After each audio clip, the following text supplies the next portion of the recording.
할렐루야. 오늘 우리가 함께 나눌 말씀의 제목은 조금 있어 보입니다. 고이노니아. 고이노니아입니다. 고이노니아라는 그 단어는요, 좀 이따 설명을 다시 드리겠습니다만은 아시는 바와 같이 교제, 성도의 교제 정도 될 수 있습니다. 언제부터인가 우리 사회에 나 홀로 문화가 여러분 자리 잡고 있다는 거 아시지요? 사람들이요, 다른 사람들과 어울리지 않고 혼자 밥을 먹습니다. 또 술도 혼자 먹고요, 장도 혼자 보고, 그리고 그러니 잠도 혼자 잡니다. 심지어 주말과 휴일도 혼자서 자기 하고 싶은 일만 하며 삽니다. 그래서 그런 사람들이 도움 받으라는 건지 뭐 본을 받으라는 건지는 잘 모르겠지만 요즘 우리가 많이 보는 그 유튜브나 이런 데서도요, 혼자서 산이나 숲이나 들에 가서 혹은 또 바닷가에 가서 혼자 나 홀로 캠핑을 하는 그런 영상들이 굉장히 인기가 많은 걸 봅니다. 심지어 그중에는요, 여성분이 혼자서 억수같이 비가 쏟아지는 밤 캠핑을 깊은 산속에서 해요. 저는 그거 보면서 깜짝 놀랐습니다. 방법과 또 장소와 또 거기서 먹으면 좋은 음식들, 이런 것들을 소개하는 그런 영상이기 때문에 아마 사람들에게 그렇게 인기가 많은가 봅니다. 그런데 이 몇 가지 영상을 제가 하도 호기심에 이제 이 영상을 이렇게 가끔 보는 것들이 있는데요, 이 영상들을 보다 보니까 특징이 딱 이게 이제 잡히더라고요. 이 뭐냐면 그 영상들은요, 하나같이 그냥 뚜벅뚜벅뚜벅이로 걸어가는 사람도 있어요. 큰 배낭을 메고 걸어가는 분도 계시지만은 대부분은 뭐냐면요, 멋진 차, 보통은 SUV입니다. 승용차에 짐을 싣고 가는 분은 잘 없어요. 봉고 아니면 캠핑카 아니면은 보통 다 SUV인데 뭐 그냥 사람들이 오, 좋은 차네 하는 그런 아주 멋진 차에 온갖 캠핑 도구들을 꽉 채워가지고 그리고 이제 캠핑을 떠나는 거예요. 그리고 이제 가다가 발길 닿는 대로 가는 것처럼 보입니다. 근데 왜 발길 닿는 대로 가는 분도 있겠지만, 그러나 이제 대부분은 사전 조사를 하고 준비를 해서 가지 않을까 하는 생각도 해봅니다. 어쨌든 차를 타고 가다가 이제 세웁니다. 그리고 이제 텐트를 치거나 혹은 차를 이제 캠핑 모드로 딱 이렇게 셋업을 합니다. 멋있어요. 근데 이제 그 안에서, 차 안에서 준비하는 그 음식은요, 아주 특이하더군요. 도마도 요만해요. 칼도 요만한 칼을 가지고서 장난처럼, 소꿉장난처럼 이렇게 하는데 아주 멋들어진 요리가 만들어져요. 근데 여러분, 이렇게 보면요, 재료를 이렇게 보면 저는 요리를 전혀 모릅니다. 제가 요리를 좀 잘하는 그런 멋진 남자였으면 저희 집 사람이 훨씬 더 많은 도움을 받았을 텐데 참 그 부분은 미안합니다만은 저는 요리를 전혀 못해요. 근데 전혀 요리를 모르는 제가 봐도요, 그이들이 이제 영상에서 가지고 나오는 재료나 이런 요리 아이템들은 보면요, 고급이에요. 굉장히 고급이에요. 이거는 상당히 고급 재료다, 고급 메뉴다, 뭐 이런 것들이 대부분이더라고요. 그리고요, 이 사람들이 하는 그 요리는 보면 굉장히 요리가 능숙해요. 뭐 얼마나 연습을 했는지, 평소에 자기가 해먹고 사는지는 잘 모르겠어요. 하긴 혼자 살기 때문에 요리도 잘하기도 하지 않겠습니까? 근데 어쨌든 요리를 잘해요. 그리고 이제 바닷가에서 바다를 보면서 혹은 비 내리는 그 깊은 숲을 보면서 밥을 무심히 먹습니다. 배불리 밥을 먹고는요, 그리고 이제 디저트까지 먹어요. 디저트뿐입니까? 술을 한잔 하기도 합니다. 커피를 한잔 하군요. 그리고 이제 이 영상의 끝은 거의 대동소이 비슷비슷합니다. 어떻게 하냐면요, 바닷가에 갔다 그러면 밤엉이에요. 밤엉. 배불리 먹고 커피 한 잔을 쫙 하면서 먼 바다를 이렇게 지그시 보면서, 이제 우리 이영영 권사님은 웃으시잖아요. 아시는 거예요, 이제 그 맛을. 이제 먼 바다를 보면서 커피를 쫙 한잔 하면서 멋있게 영상이 쫙, 그리고 이제 비 오는 밤에 그 깊은 숲에서 커피를 한잔 쫙 하면서 혹은 또 술 한잔 하면서 그 빗소리가 이제 페이드 인 쫙, 조그만 했던 소리가 빗소리만 쫙 채워지면서 영상이 딱 끝나는 거예요. 보통은 그렇게 끝나더라고요. 뭡니까 여러분? 밤멍 아니면 순멍이에요. 멍 때리면서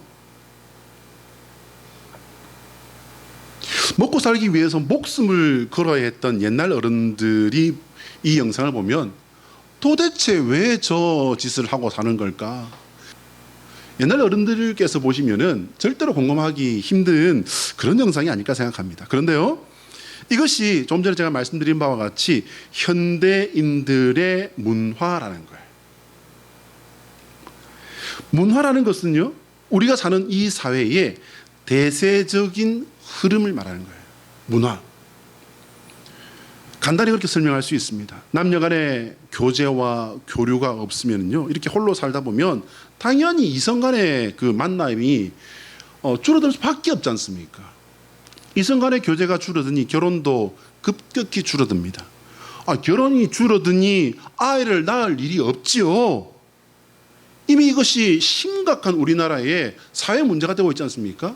심지어는요, 결혼이 줄어들다 못해서 어떤 사람과 같이 나오고 있느냐면요, 어른들은 귀 막으셔도 돼요. 결혼하지 않고 애만 낳아서 키우면 좋겠다, 이런 사람도 가끔 있습니다. 여러분은 이런 나 홀로 문화에 대해서 어떻게 생각하십니까? 자, 한번 따라할까요? 하나님의 소원은 우리가 예수 그리스도 안에서 화목한 성도가 되는 것이다. 자, 시작. 하나님의 소원은 우리가 예수 그리스도 안에서 화목한 성도가 되는 것이다. 화목한 성도 되시기를 예수 그리스도의 이름으로 축복합니다. 예수 그리스도 안에서 서로 용납하며 화목한 성도. 사랑하는 여러분, 화목은 혼자 하는 거예요? 같이 하는 거예요? 화목은요, 혼자서도 할 수 있긴 해요. 사실은 자기 자신과 화목하는 거, 이거 굉장히 중요한 겁니다. 그러나 보통은 화목이라는 것은 나 아닌 다른 어떤 단수 혹은 복수의 대상과 같이 마음을 나누는 것을 화목이라고 하지요. 나 혼자서 화목하지 마시고요, 그것도 중요하지만 다른 사람과 화목한 성도 되시기를 축복합니다. 하나님께서는요, 나 홀로 문화에 대해서 어떻게 생각하실까? 창세기 2장 18절의 말씀을 함께 읽습니다. 시작.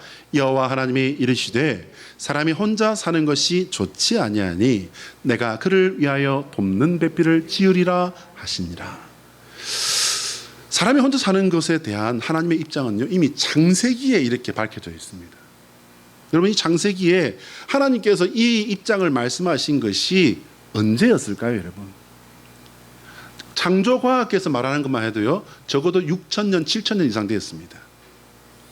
과학자들이 말하는 걸로 칠 것 같으면 훨씬 더 오래된 이야기겠죠. 하나님께서 우리 인간이 혼자 하는 것이 안 좋다, 이것이 나쁘다, 뭐 선하다, 악하다, 이런 개념보다는 하나님께서 보시기에 짠했지 않을까. 그럼 혼자 사는 것이 다 나쁘다는 말인가? 그 말씀을 드리는 것이 아닙니다. 사람은요, 태어날 때도 혼자이고 세상을 떠날 때에도 엄밀히 따지자면 혼자입니다. 그러나 살아가면서 사람은 혼자일 때가 있고 또 함께 할 때가 있지요. 때가 있다는 말입니다. 지난주일 우리가 말씀 나눴지만요, 전도서 3장의 솔로몬의 말처럼 천하만사가 다 때가 있다라는 겁니다. 전도서 3장 1절 말씀이죠.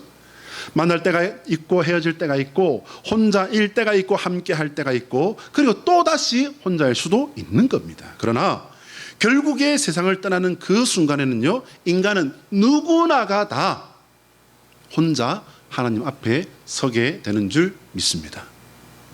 그럼 어차피 혼자 될 것이니까 미래 혼자 사는 거 선택하는 것도 뭐 괜찮지 않을까? 라고 생각할 수도 있습니다. 예, 그게 선하다 악하다는 개념으로 말할 수는 없습니다.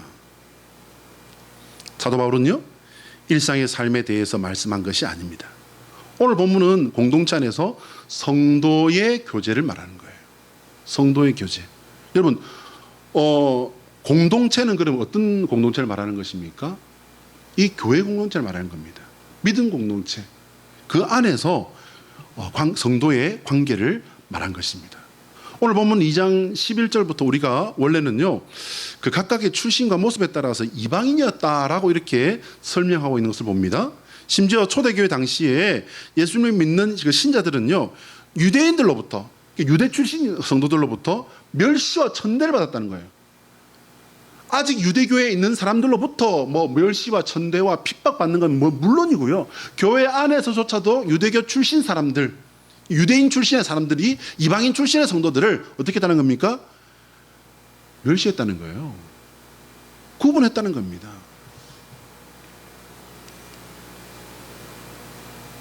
유대 출신 사람들로부터 할례받지 않은 자들이라는 칭함을 받았다라고 말합니다. 11절 말씀인데요. 그런데 바울 사도는 우리가 예수 그리스도 안에서 구원함을 받은 성도로서 서로 교제해야 할 이유를 설명하고 있습니다. 네, 여러분, 오늘 우리 읽었던 이 본문의 사도 바울의 입장은 설명입니다. 그런데 여러분, 사도 바울을 통해서 하나님께서 강력하게 역사하셨기 때문에 그 말씀을 주신 것이고, 에베소 교회에 그 말씀을 주신 것이고요, 에베소 교회에 주셨던 그 말씀이 오늘 2000년 뒤에 우리에게까지 온 이유는 뭘까요, 여러분? 뭘까요, 여러분? 여러분, 2000년 동안 어떤 갈등도 없이 오늘 사도 바울이 이야기했던 그 온전한 코이노니아가 이루어진 교회가 과연 이 지구상에 몇 군데나 있었을까요, 여러분? 있었다면 그 교회는 지금까지 온전한 코이노니아로, 온전한 교제로 서로 화목하면서 서로 교제하면서 그게 지금까지 이루어지고 있었을까요? 오늘 사도 바울이 말씀을 전하는 이 문장 형태를 잘 보셔야 됩니다. 설명을 하고 있어요. 설명을 하고 있는데, 근데 그 안에는 하나님의 뜻이 분명하게 나타나 있습니다. 그걸 우리가 잡아내야 됩니다.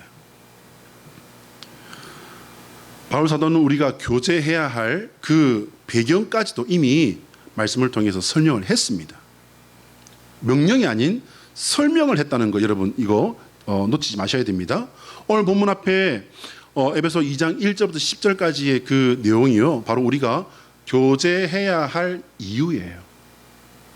성도 달라요, 이름 달라요, 인종 달라요, 피부 색깔 다릅니다, 출신 다릅니다. 원래 가지고 있던 그 삶의 그리고 또 성장 배경들이 너무너무 다릅니다. 그런데 교제하라는 겁니다. 교제라고 했는데 예수 그리스도로 말미암아 구원받은 사람들이 해야 할 교제는 그럼 과연 뭘까? 여러분, 그래서 오늘 우리가 이 코이노니아라고 하는 단어를 조금 정리를 하고 넘어가야 될 것 같아요. 구조를 한번 들어놓으면 좋을 것 같습니다. 코이노니아, 앞에 PPT 보시면요, 헬라어입니다. 코이노니아는요, 공유하다, 남과 함께 나누다, 여긴 빠졌지만요, 공통이라는 뜻도 있습니다. 그리고 다 같이라는 거예요.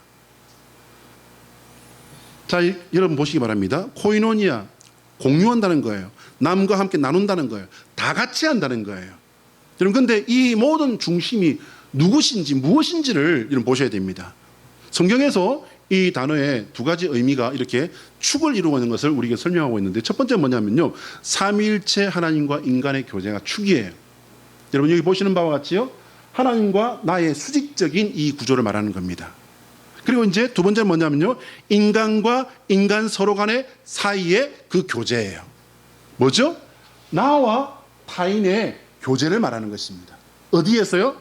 예수 그리스도와 나의 관계 속에서 나와 나 아닌 모든 사람들과의 관계를 말하는 거예요. 1차적으로 뭐부터 하라는 거예요?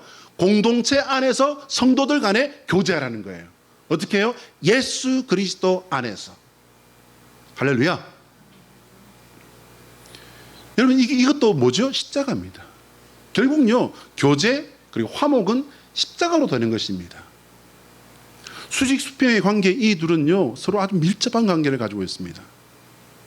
이것은요 구약시대 때부터 벌써 이 율법 안에서부터 이게 다 제시가 되어 있습니다.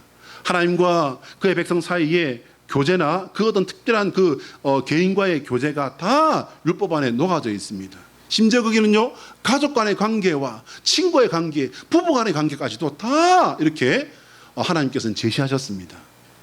이때 율법에 의해서 드려지는 희생제사는요 그 교제의 연결고리예요. 거기도 관계의 중심이 누구시라는 겁니까? 하나님이라는 겁니다. 관계의 방법의 중심 기준은 뭐라는 거예요? 하나님을 믿는 그 믿음 안에서 관계라는 거예요. 신약시대도 마찬가지입니다. 신약시대에는 예수 그리스도를 통해서 발전된 의미가 이제 제시됩니다. 특히 사도 바울이 입버릇처럼 말했던 것, 엔 그리스도, 그리스도 안에서, 이것은요 그리스도인들이 갖는 교제와 경험과 그 모든 것들의 핵심이요 본질인 것입니다. 여러분, 그리스도 안에서 우리가 가질 수 없는 것이라면, 그리스도 안에서 우리가 가지고 있으면 마땅치 않은 것이라면 이건 가지고 있으면 안 되는 거예요. 여러분, 그리스도 안에서 내가 가지고 있으면서 계속 이것이 불편한 것이라면 여러분 이거 다시 생각하셔야 됩니다. 결국 그리스도와의 교제는 그리스도의 몸된 교회의 각 지체들과의 교제를 가능하게 합니다. 무슨 말입니까 여러분? 하나님과 제대로 교제가 될 때에 다른 지체와 제대로 된 교제가 된다라는 말씀인 줄로 믿으시기 바랍니다. 문제는요, 오늘 성경 본문에서 사도 바울이 말하는 이 둘이라고 하는 것에서부터 우리가 풀어나가야 돼요. 14절, 15절, 16절, 18절에 이 둘로가 나옵니다.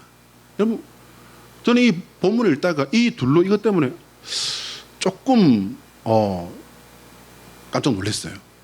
이게 뭘까? 근데 여러분 이거 아주 쉽게 찾았습니다. 복잡할 것이 없습니다. 이방인이라고 멸시하던 유대교 출신 기독교인과 그들로부터 모욕을 당했던 이방 출신 기독교인들을 말하는 거예요. 할례를 한 유대인들이었지만 예수를 그리스도로 믿음으로 인해서 예수 안에 거하게 된 겁니다. 할례를 받지 않은 이방인들이었음에도 불구하고 예수님을 나의 그리스도로 믿음으로 말미암아 그 신앙 고백으로 인해서 예수 그리스도 안에서 한몸 성도가 된 거예요, 여러분. 그러면 이방 출신이 따로고 유대 출신이 따로입니까? 그렇지 않다는 거예요. 사도 바울은 하나님께서 몸된 그 교회, 예수님께서 머리 되시고 하나님의 몸된 그 교회에서 모든 성도는 어떻게 된다는 거예요, 여러분? 하나님 안에서 만났으니 하나님 안에서 하나라는 것입니다. 믿으시면 아멘? 여러분, 근데 보시기 바랍니다. 이 둘은요, 그냥 의견이 달랐던 정도의 관계가 아니에요. 서로 체면치레하면서 최소한의 존중은 해주던 그런 사이는 더더군다나 아니었을 것입니다. 그러니 사도 바울이 이렇게 정말 피맺히는 그런 외침으로 전하고 설명하고 가르치는 것 아니었겠습니까? 이들은 마치 서로 다른 천국이 있어서 영원히 볼 필요가 없는 사람들처럼 그렇게 사이가 멀었다고 보는 것이 맞는 해석일 겁니다. 그런 사람들에게 바울 사도는요, 지금 우리가 한 몸 되어야 합니다라고 말하고 있는 겁니다. 여러분, 이건 먹히겠습니까? 바울 사도는 이게 어떤 말인지를 몰라서 이상적인 자기 고집으로 주장한 게 아니에요, 여러분. 오늘 사도 바울을 통해 하나님께서 성경에 기록하신 말씀을 우리가 볼 필요가 있습니다. 성도의 화목은요, 하나님의 뜻이라는 거예요. 이게 제일 중요합니다. 16절로 18절 말씀을 우리가 한번 읽어보겠습니다. 앞에 뜹니다. 시작. 또 십자가로 이 둘을 한 몸으로 하나님과 화목하게 하려 하심이라. 원수된 것을 십자가로 소멸하시고 또 오셔서 먼 데 있는 너희에게 평안을 전하시고 가까운 데 있는 자들에게 평안을 전하셨으니 이는 그로 말미암아 우리 둘이 한 성령 안에서 하나님께 나아감을 얻게 하려 하심이라. 아멘. 여러분, 어떤 설명이나 설득이 멀어진 사람의 그 마음의 틈을 메울 수 있을까요? 여러분, 어떻게 생각하십니까? 어떤 설명, 어떤 설득, 어떤 권위가 멀어진 사람의 마음의 그 거리를, 그 틈을, 깨어져 버린 그 관계를 메울 수가 있을까요? 바울은 예수 그리스도의 십자가가 모든 갈등을 잠재우고 마음을 하나로 묶는 해답이다라고 주장하고 있습니다. 십자가로 인하여 할례의 약속이 이루어졌으니 할례나 무할례가 의미가 없다는 거예요. 에베소 교회의 상황을 말하는 것입니다. 그렇다면 오늘날 우리 교회, 현대에 있는 모든 교회들은 어떻게 이해를 해야 할까요? 나의 옳음과 나의 주장과 나의 목적과 나의 목표와 나의 고집과 이 모든 것들을 우리가 공동체 안에서 고집해서는 안 된다라는 얘기를 하고 있는 겁니다. 그건 기독권도 마찬가지입니다. 목회자를 포함해서 교회 중직자들 어떤 작은 자리에서 봉사하고 있는 봉사자를 할지라도 자기를 고집하거나 자기를 주장하거나 소유권을 주장할 수 있는 사람은 없다라는 겁니다. 여러분 지금쯤은 다 아시지요? 그 어떤 것이 구원보다 더 중요한 게 있습니까? 여러분? 어떤 것이 예수님의 사랑보다 더 넘어가는 가치가 있을 수 있습니까? 예수 그리스도의 십자가 앞에서 누가 자신의 옳음을 고집할 수 있겠습니까? 예수 그리스도의 순종 앞에서 누가 자신의 지식을 고집할 수 있겠습니까? 예수 그리스도의 죽으심 앞에서 누가 자신의 혈기를 끝까지 부릴 수가 있을까요? 이건 뭐냐면 그렇게 하면은 이거는 틀린 거라는 말씀을 드리는 겁니다. 하나님께서는 우리를 부르시되 세우셔서 한 사람 한 사람의 성도를 공동체로 묶으십니다. 본문 22절에 의하면요, 하나님께서는 한 사람 한 사람을 공동체로 묶으시고 처소가 되게 하신다라고 말씀합니다. 여러분 이 처소라는 그 부분을 제가 원어를 찾아봤습니다. 놀랍게도요, 성도의 화목과 공동체를 하나님께서 거주하는 집이 되게 하신다. 뭐냐면요, 우리가 화목할 때 하나님께서는 거기에 함께 하시며 내주하시며 함께 같이 산다는 말씀이에요. 그 관계를 통해 하나님과 함께 하시는 저와 여러분 되시기를 예수 그리스도의 이름으로 축복합니다. 여러분 화목한 공동체에 대해서 우리가 조금 더 들어가서 한번 생각해 봅시다. 성도가 모여 예배하는 교회 공동체가 화목한 관계의 시작임을 여러분 염두에 두시기 바랍니다. 교회가 모든 교제와 화목의 뿌리이며 시작과 중심이라는 사실을 잊지 마시길 바랍니다. 교회에서 시작한 화목은요, 개인 성도와 또 다른 개인 성도의 교제를 통해서 화목한 관계가 이제 만들어지는 겁니다. 그래서 나 홀로 이것이 세상의 문화라 할지라도 성도는 여기 따라가시면 안 돼요. 성도의 가정에 있는 예수 안에서의 교제를 통해 가족의 화목을 이루어야 합니다. 가족의 화목을 이루어야 합니다. 또한 성도는 이런 십자가의 능력을 덧입어서 세상에서 삶의 자리에서 내 삶의 자리에서 화목하게 하는 관계의 중심에 서야 하는 것입니다. 여러분 최소한요, 화목을 이끄는 사람은 되지 못할지라도 혹은 피스메이커는 되지 못한다 할지라도 같이 먹거덩이 잡고 싸우지 말아야 안 되겠습니까?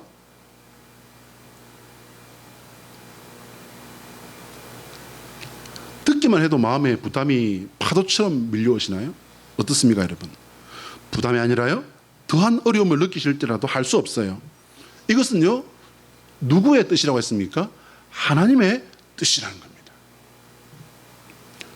성경을 이런 구조로 가지고 읽어보시면요, 분명히 하나님의 이 뜻이 읽혀지지 않을 수가 없어요. 왜? 하나님이 너무 분명하게 말씀하셨기 때문입니다. 결국 성도가 받은 화목의 명령은요, 교회에서부터 시작하고 교회를 중심으로 충전되어져야 합니다.